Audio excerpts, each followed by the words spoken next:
गजाननं भूतगणाधिसेवितं कपित्थजम्बूफलचारभक्षणम् उमासुतं शोकविनाशकारकं नमामि विघ्नेश्वरपादपङ्कजं।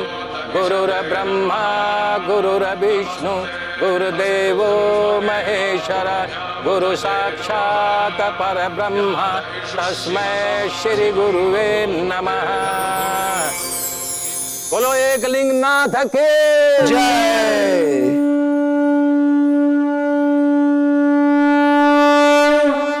अब कुंवर प्रताप लग्न मंडप में प्रवेश कर सकते हैं।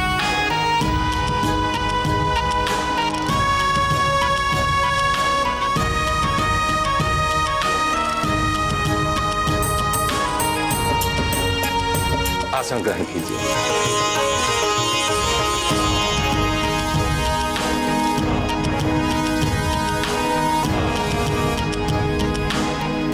ओम केशवाय नमः पी जाइए।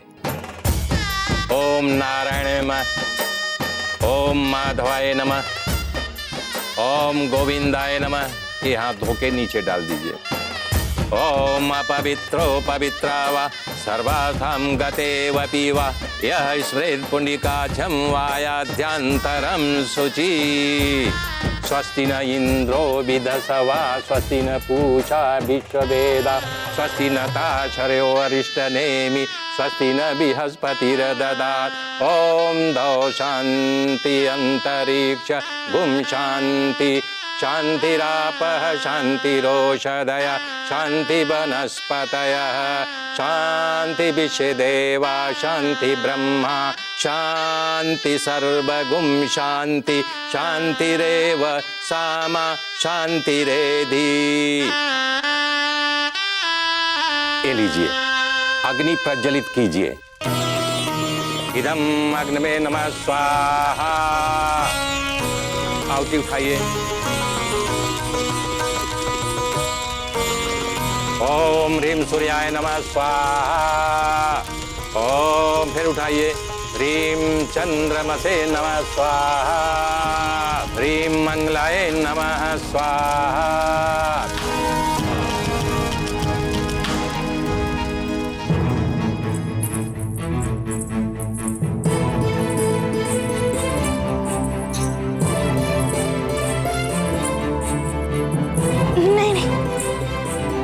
हमसे नहीं होगा। वैसे भी हमें बहुत भय हो रहा है। कुंवर प्रताप हमसे निराश है तो किसी भी युक्ति से आ सकते थे ना हमसे मिलने। कम से कम एक बार बात तो कर लेते हमसे। आप स्वीकार कर रहे हैं हमारी असफलता। क्षमा मांगते हैं आपसे।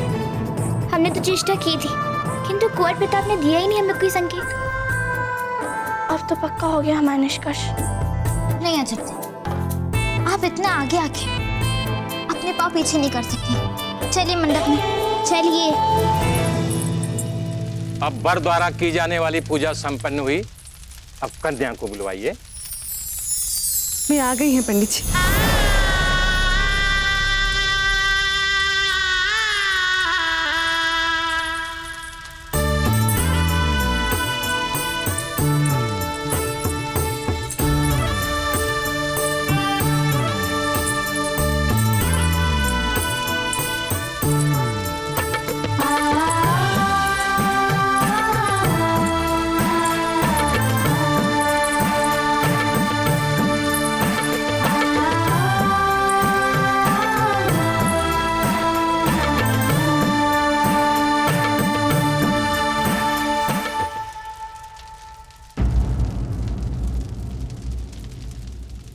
क्या बात है कुंवर प्रताप? कुछ नहीं।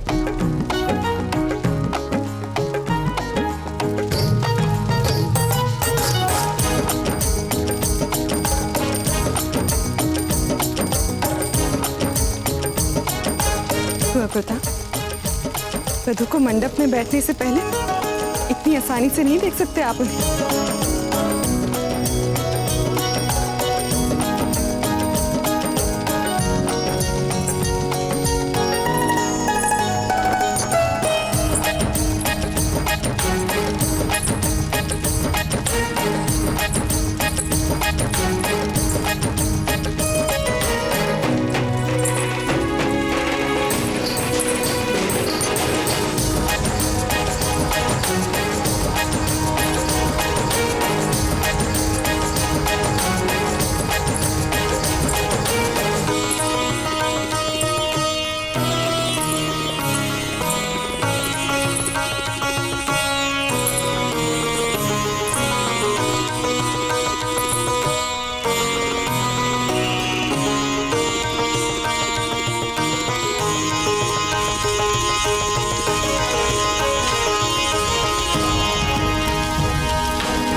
गंगे च यमुने चैव सरस्वती गोदावरी क्षिप्रा बेत्रवती महासुर नदी ख्याता जया गंडकी पूर्णा पूर्ण जले समुद्र सहितम मंगलम मे कुर्यात् शांताकारं भुजग शयनम पद्मनाभं सुरेशम। अंतरपट गिरा दिया जाए।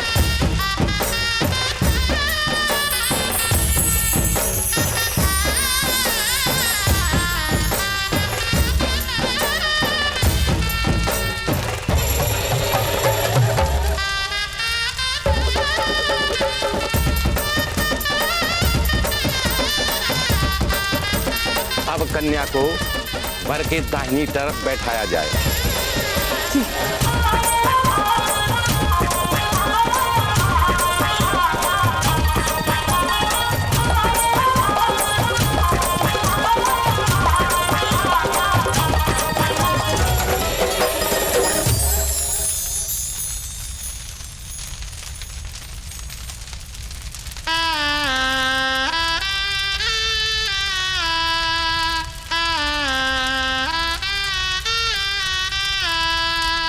लीजिए, अपने अपने हाथों में फूले लीजिए और हाथ जोड़ लीजिए।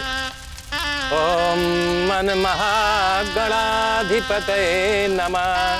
ओम लक्ष्मी नारायणाभ्याम नमः। ओम उमा महेश्वराभ्याम नमः। ओम हमने जो भी कहा उसके ऊपर मैं बहुत लज्जा रही है।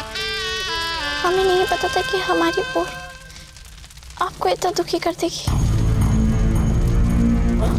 हमें क्षमा कर दीजिए कुंवर प्रताप, किंतु ऐसे हमसे बात ना करके हमें इतना बड़ा दंड मत दीजिए।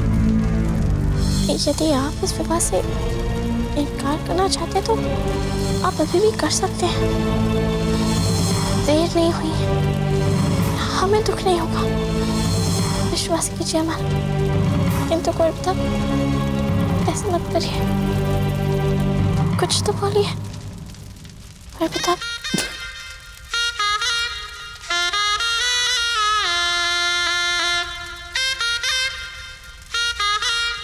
क्या हुआ कुंवर प्रताप?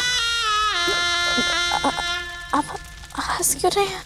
अजब, हम आपके रोम रोम से परिचित हैं।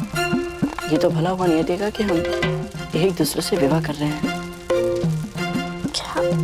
क्या मतलब? अब हम तो आपको जान चुके हैं ना।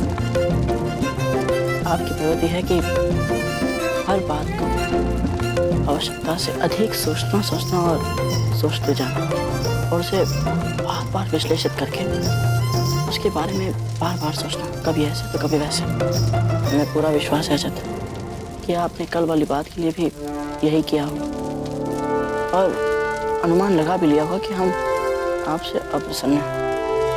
और हमें तो लगता है कि आपको विवाह स्थगित करने का तक विचार आ गया होगा कि हमसे पहले स्पष्टीकरण लेना कितना अधिक आवश्यक है, क्योंकि उसके बिना किसका विवाह, कैसा विवाह, है कि नहीं? है कि नहीं? कुंवर प्रताप हमसे निराश है तो किसी भी युक्ति से आ सकते थे ना हमसे मिलने। हम जा रहे हैं। अच्छा जी, अब इतना आगे आने के बाद आप अपने पाँव पीछे नहीं कर सकते। नहीं नहीं, बिल्कुल नहीं। अब इस बात को मान भी नहीं रही हैं। आपके लिए सब कितना हास्यास्पद है ना, और यहाँ हमारे प्राण निकले जा रहे हैं। अब गठबंधन किया जाए।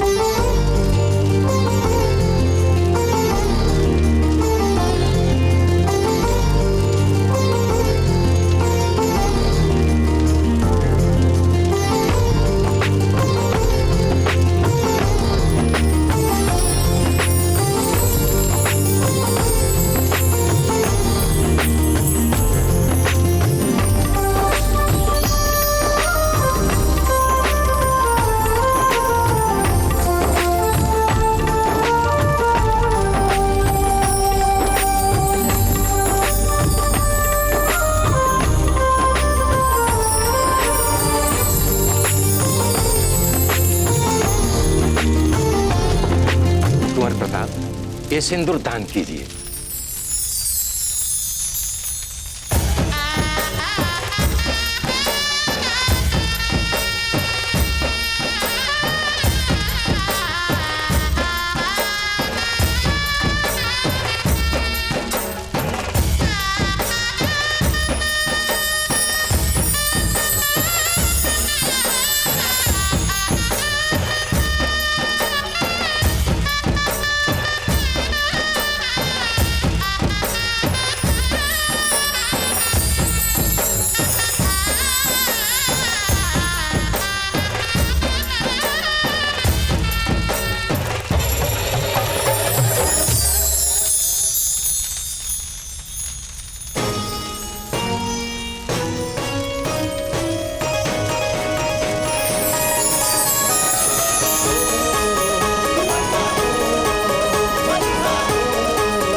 अब दोनों खड़े हो जाइए, दोनों एक दूसरे को वरमाला पहनाएं।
बड़े जतन से आपके स्वागत की तैयारियां कर रहे हैं अजंते,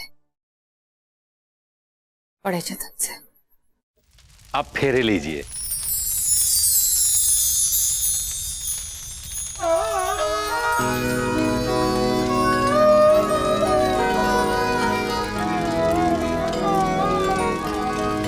देते वचन ये एक दूजे को, अग्नि को साक्षी बनाए, बंधन में एक दूजे संग बंधते जाएंगे, बंधते जाएंगे, बंधते जाएंगे।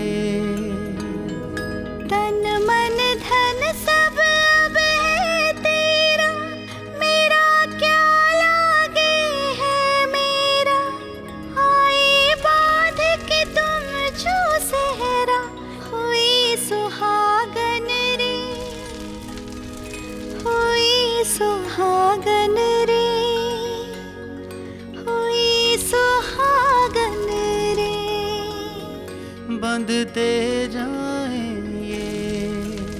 हमें मिल चुकी है और हमारे सामने खड़ी है। हमें अब अच्छे लगते हैं। बंधते जाएंगे, बंधते जाएंगे। तन मन धन सब अब है तेरा, मेरा क्या लागे है मेरा। आए बांध के तुम जो सहरा, हुई सुहागन रे, हुई सुहागन रे, हुई सुहागन रे।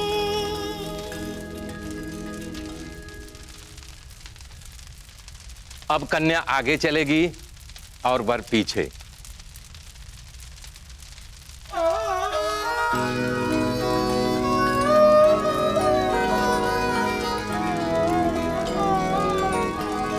तन मन धन सब अब है तेरा, मेरा क्या लागे है मेरा।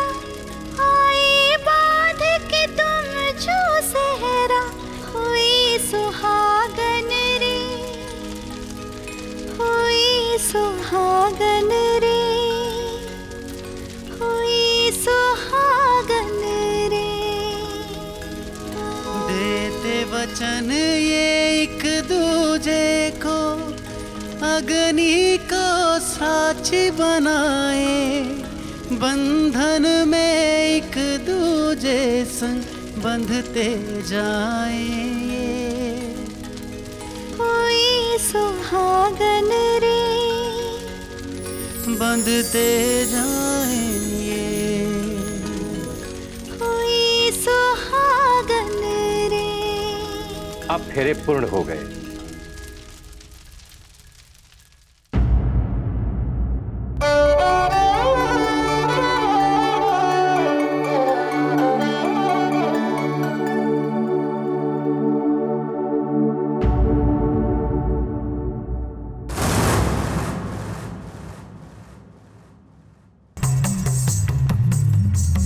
कुंवर चकमा, ये तलवार हमें दीजिए। कुंवर चकमा, कुंवर चकमा, कुंवर चकमा, कुंवर चकमा, कुंवर चकमा। आप भी ना अनुचित समय पर अनुचित वस्तुएं ले लेते हैं, क्यों करते हैं ऐसा? चलिए हमारे साथ। हम जानते हैं जीजा, जब आप प्रश्न का उत्तर ना देना चाहें तो आपसे प्रश्न पूछना अपमानजनक हो सकता है, किंतु अब बहुत हो गया जीजा। सुबह से आप कौतूहल बढ़ा रही हैं हमारा। पंडित जी को बुलाना, उनसे छिपकर बातें करना और फिर कक्ष की साज सज्जा करना, और अब हमारा श्रृंगार करना एक नवविवाहिता वधू के जैसे, जबकि फेरे प्रताप के होने वाले हैं। ये सब क्या हो रहा है जीजा, बताइए ना।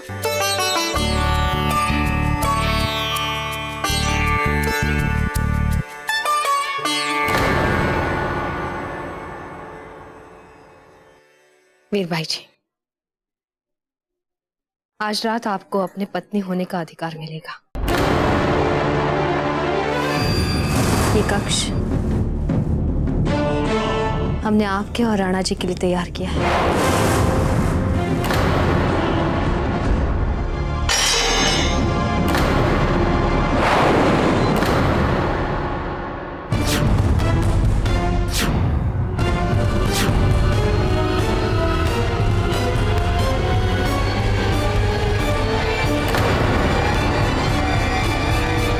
अब सब पति के 7 वचनों को एक दूसरे के लिए कहा जाएगा, जिसमें कन्या का पहला वचन ये है कि यदि आप कोई भी तीर्थ यात्रा और कोई भी पूजा पाठ इत्यादि धर्म कर्म की प्रवृत्ति करते हैं तो मुझे साथ लेकर के करेंगे, तभी मैं आपके वाम आंगनी में आ सकती हूँ, अन्यथा नहीं। बताइए बाबूजी राज, क्या कन्या के इस वचन को आप स्वीकार कर रहे हैं?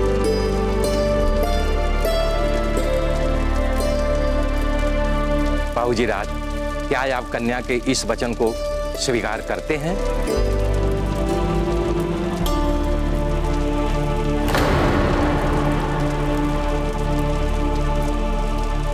स्वीकार।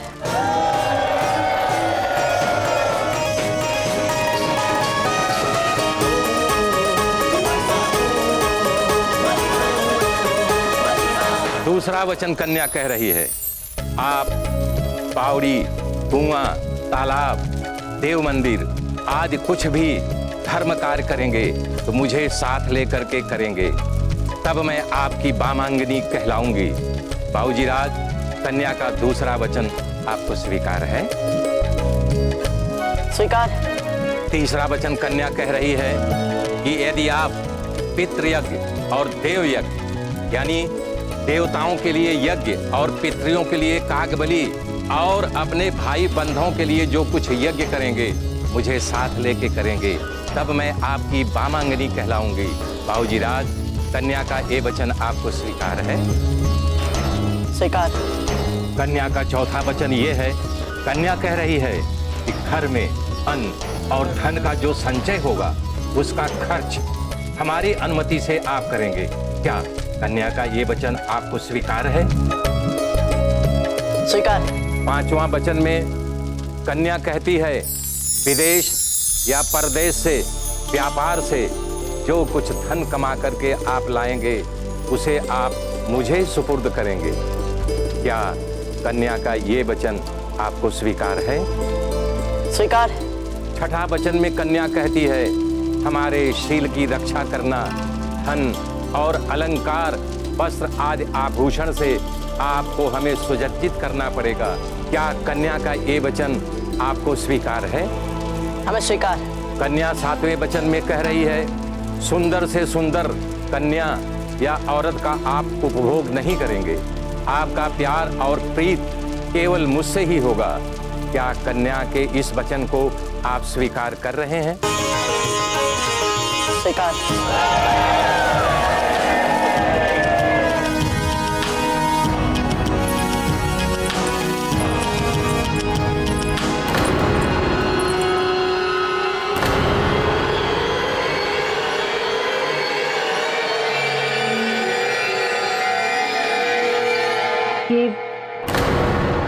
ये वही तलवार है ना जो राव मामरक जी कुंवर प्रताप को तिलक में भेंट देने के लिए लाए थे, जो गायब हो गई थी? वही तलवार है ना ये? हाँ जीजा, ये ऐसा ही लगता है कि वही सोने की तलवार है, परंतु हम नहीं जानते कि ये हमारे हाथ में कहाँ से आई।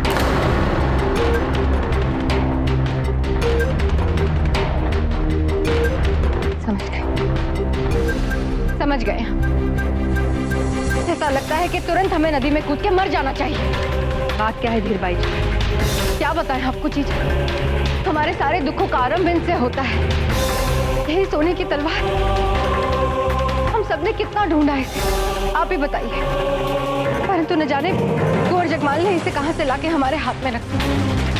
हमें तो लगता है कि कुंवर जगमाल ने चुरा ली थी सोने की तलवार। ये क्या बोल रही हैं आप जीजा? आप अपने पुत्र पर चोरी का आरोप लगा रही हैं? क्या बताएं आपको वीरबाई जी, अपना ही है ना इस महल में, तो हमारी सारी विगत बातें लज्जाजनक क्षण को बांटा नहीं है आपके साथ।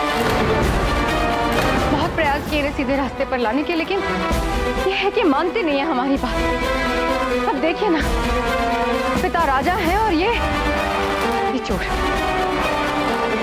आपको याद है ना जीजा, नामकरण के समय भी पंडित जी ने कहा था हमसे, बार बार ताला चाबी छूता है तो चोर प्रवृत्ति का हो जाता है। क्या अवश्य ये बड़े होके चोर बनेंगे? ये क्या मूर्खता भरी बातें करिए धीरबाई जी आप जानबूझकर? ये छोटा सा बालक जगमाल भला चोर हो सकता है? और पंडित जी की कही हर बात पत्थर की लकीर नहीं होती, ये आप भी जानती हैं। बच्चे कच्ची मिट्टी होते हैं, जो हम सिखाएंगे वे वही सीखेंगे।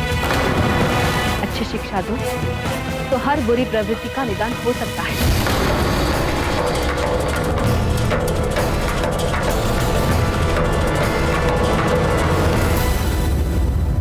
अब वर कन्या से कह रहे हैं कि यदि मैं परदेश जाऊं तो आप श्रृंगार नहीं करेंगी, पर पुरुष से हंसी मजाक नहीं करेंगी और घर से बाहर नहीं जाओगी। भाई साहब, क्या इनका वचन आपको स्वीकार है? स्वीकार है। दूसरे वचन में वर कह रहे हैं मदिरा पीने वाले या मदिरा जिस रास्ते पर क्रय विक्रय होता होगा या शरीर का क्रय विक्रय होता होगा वहां से आप प्रवेश नहीं करेंगी, उस रास्ते से जाएंगी नहीं। क्या वर के इस वचन को आप स्वीकार कर रही हैं? स्वीकार है। तीसरे वचन में वर कह रहे हैं बिना मेरे अनुमति का आप अपने माता पिता स्वजनों के घर नहीं जाएंगी। क्या हमारे इस वचन को आप स्वीकार कर रही हैं? स्वीकार है। अब से अजब दे और कुंवर प्रताप पति पत्नी होते हैं। विवाह संपन्न हुआ।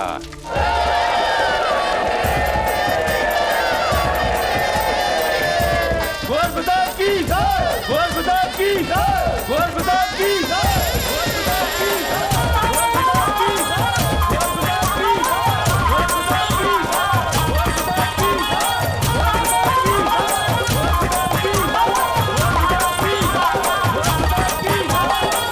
बहुत हो गया। आप समझते क्यों नहीं है कुंवर जगमाल? क्यों दूसरों की वस्तुओं को हाथ लगाते हैं? बताइए कुंवर जगमाल, आपको समझ में नहीं आती है? क्यों चुराई आपने? बताइए क्यों चुराई आपने? हमने कितनी बार आपसे कहा है कि आप ऐसा मत किया करिए, लेकिन आपको समझ नहीं आती है। बोलिए बोलिए क्यों किया आपने ऐसा? बोलिए। नहीं बताएंगे, नहीं बताएंगे, नहीं बताएंगे आप हमें। बताइए कुंवर जगमाल, क्यों चुराई थी आपने? बोलिए। क्या नहीं आती भाई जी?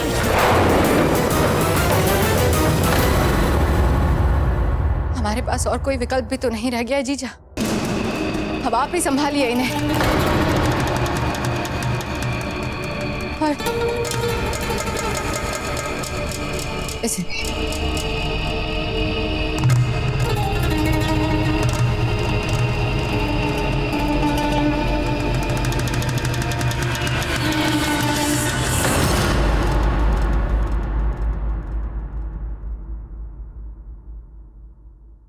एक क्षण जीजा।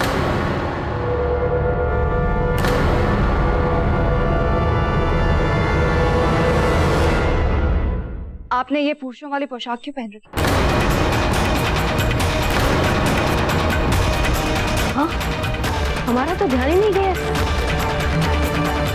आपने ये वेश क्यों पहना? और हाथ को तलवार की आवश्यकता पड़ी है क्यों?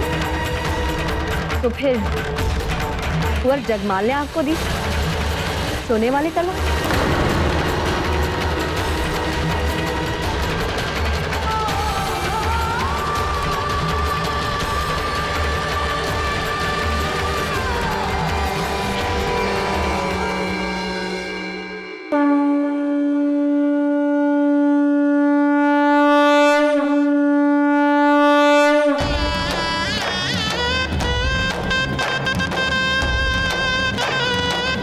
आयुष्मान भव, कल्याणवती बने। अब आप दोनों अपने बड़ों से आशीर्वाद ले लीजिए।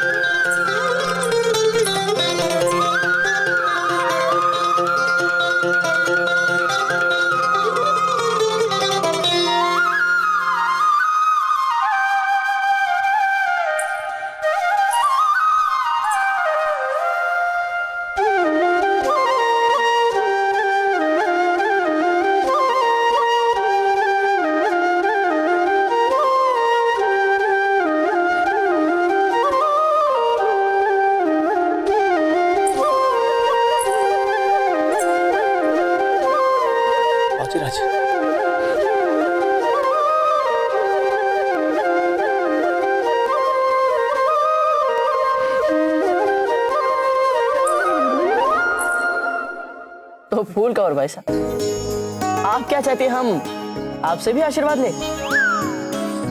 देखिए अजब दी, कैसी चुप की बातें कर रहे हैं आपके बीन राजा। अरे आप स्वयं आशीर्वाद देने वालों की पंक्ति में खड़ी हैं, तो हमें लगा पूछने में क्या बुराई है। परंपराओं के अनुसार फूल से आशीर्वाद लेना परिहास ही माना जाएगा, किंतु यदि इसमें फूल का सहयोग नहीं होता तो कुंवर प्रताप आज हम यहाँ पति पत्नी बन के नहीं खड़े होते।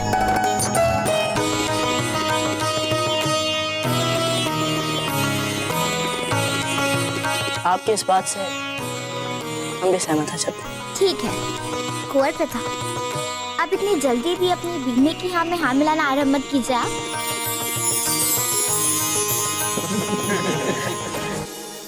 अच्छा, हमारा संकल्प आज पूरा हो गया, हम बहुत प्रसन्न हैं।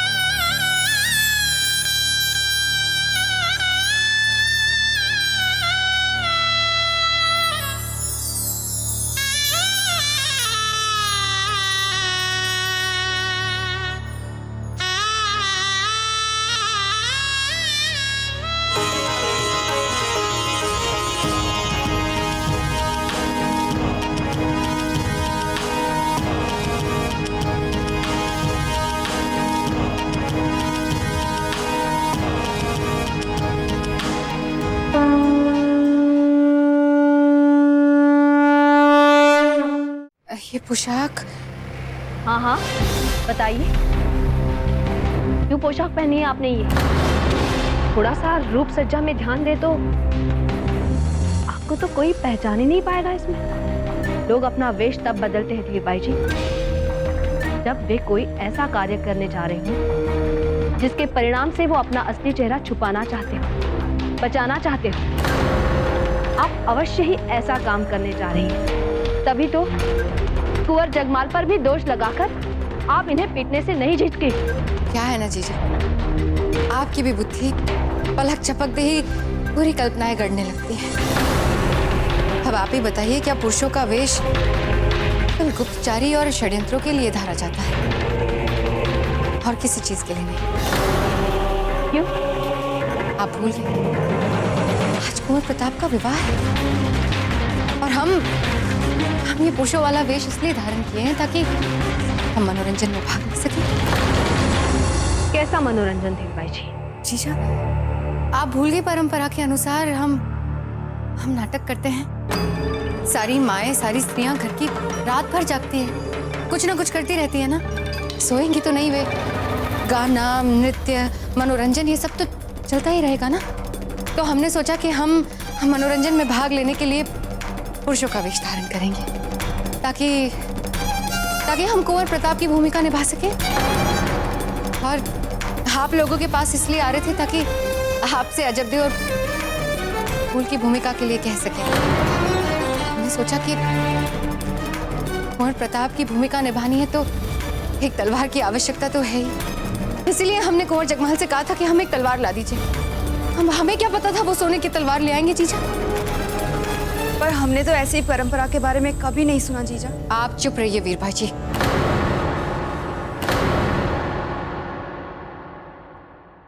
कितनी बार आपसे कहें कि आप इस महल में नए हैं, यहाँ की राजसी परंपराओं के बारे में आप कुछ नहीं जानती हैं। सामंत पुत्री है, आपको समय लगेगा सीखते सीखते, परंतु जीजा तो जानती है। हाँ धीरबाई जी, पता है परंपराएं तो अवश्य होती हैं, किंतु जैसा आप कह रही हैं वैसी परंपरा, वैसी रस्म चित्तौड़ के महल में होने की योजना ही नहीं थी। हमें तो ये विस्मय हो रहा है कि ये योजना आपके मन में कैसे आई और क्यों? जीजा, नाटक में तो भाग लेना चाहते हैं हमारे। जाइए धीरबाई जी, अब और अधिक नाटक नहीं हो पाएगा आपसे। वैसे भी आपका असली चेहरा आ चुका है हमारे सामने, अब आपको वेश बदलने की भी आवश्यकता नहीं रही। धीरबाई जी, सामंत पुत्रियों के साथ रहना सीखिए आप, क्योंकि एक सामंत की बेटी आज के राजा की पत्नी और दूसरे सामंत की बेटी मेवाड़ के होने वाले राजा की पत्नी बनकर आ रही है। रहना तो अब इन्हीं के साथ है।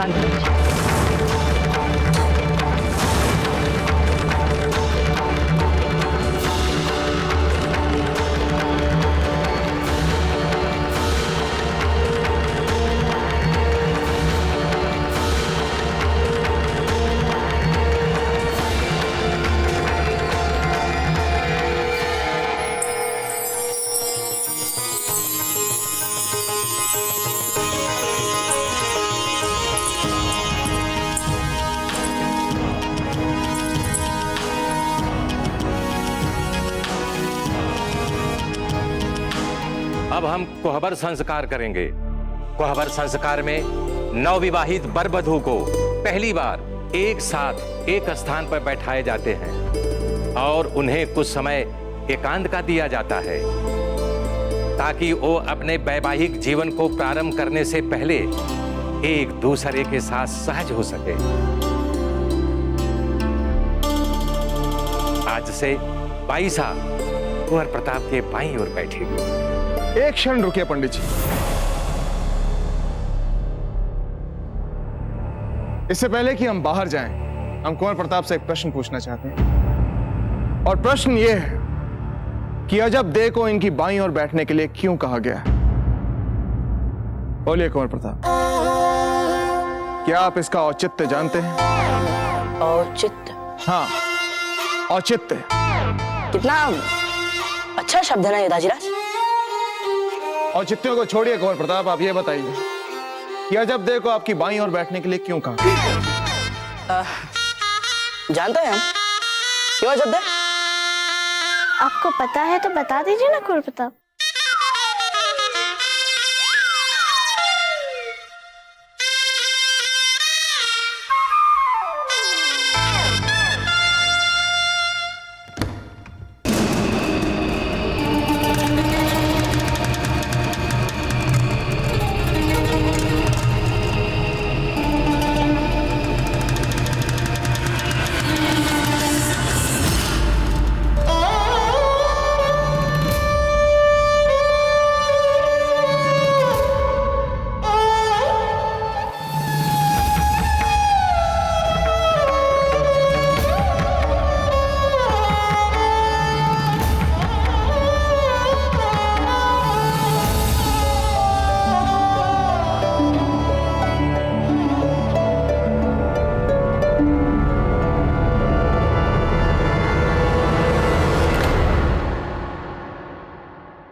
हमें क्षमा कर दीजिए कुंवर जगपाल, हमें क्षमा कर दीजिए। आज अंतिम बार कष्ट दिया है आपकी माँ ने आपको, अंतिम बार। जितनी बार आपकी माँ ने आपको मारा, उस हर एक मार की चोट हमारे कलेजे को लगी है कुंवर जगपाल, हमें क्षमा कर दीजिए।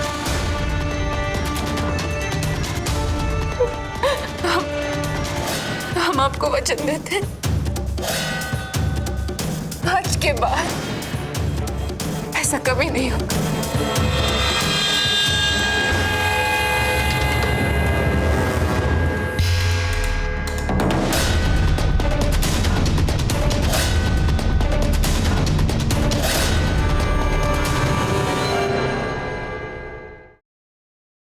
अजब देह यदि आपको पता है तो हमें बताइए ना। अब हम आपके पति हैं, हर कठिनाई में, हर संकट में आपको हमारी सहायता करनी चाहिए, यही आपका धर्म है।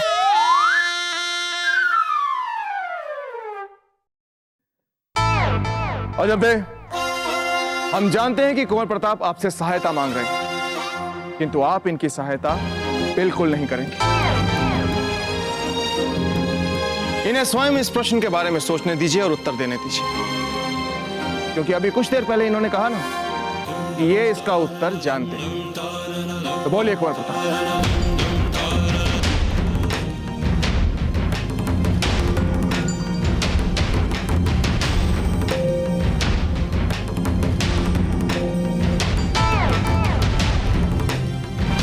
अरे ये क्या कर रहे हैं आप? दाजीराज के सामने हमें मार रहे हैं। नहीं कुंवर प्रताप, हम आप पे हाथ नहीं उठा रहे थे, वो जो कीड़ा था उसे हटा रहे थे। हम लगता आपकी वरमाला से आ गया होगा। अच्छा हुआ जो हमारी दृष्टि पड़ गई, नहीं तो यदि आपको काट लेता तो।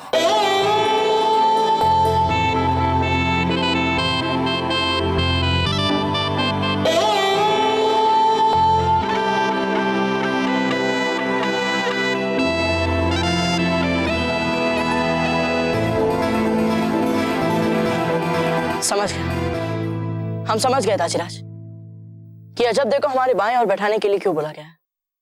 बताइए। क्योंकि हमारा हृदय हमारे शरीर की बाएं ओर रहता है, जो आठों पहर हर पल धड़कता रहता है और हमारे शरीर की सेवा करता रहता है। तो इसी से कोई जुड़ा कारण नहीं होगा जब देखो हमारी बाएं ओर बैठाने का। उत्तम कुंवर प्रताप, उत्तम। तो आप इस प्रश्न के मर्म तक पहुंच ही गए।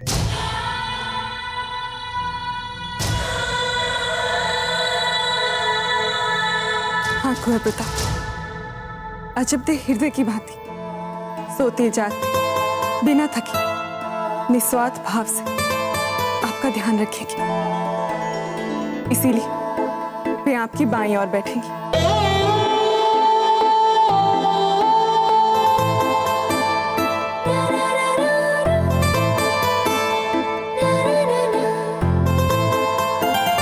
चलिए पंडित जी, अब जब कुंवर प्रताप ने अपने वैवाहिक जीवन की इतनी बड़ी शिक्षा आत्मसात कर ही ली है, तो हमें यहां से चलना चाहिए।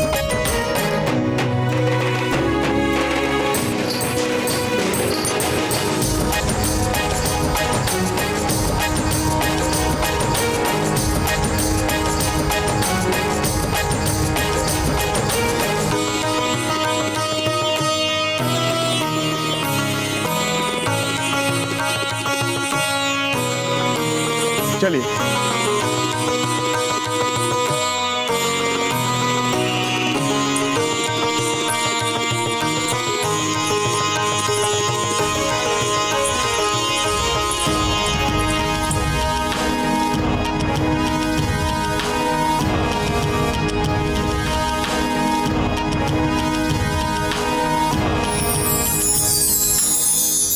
मेवाड़ के वीर महाराणा प्रताप के जीवन को करीब से जानने के लिए चैनल को सब्सक्राइब करें और बेल आइकॉन दबाना न भूलें।